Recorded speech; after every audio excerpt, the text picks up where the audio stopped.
Pandas are some of the gentlest and most lovable animals on Earth.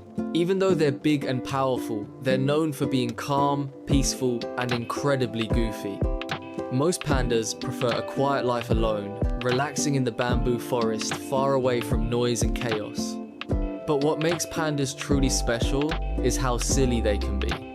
They spend most of their day eating bamboo, taking naps, and lazily rolling around like giant fluffy babies.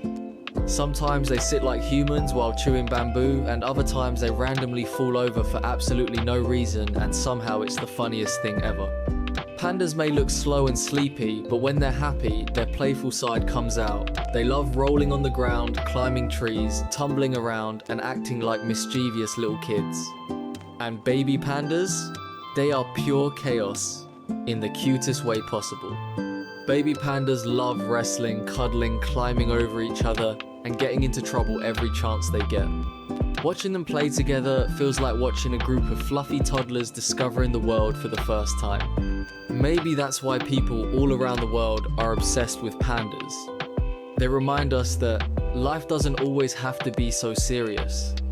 Sometimes happiness is just eating your favorite snack, taking a nap, and enjoying the moment.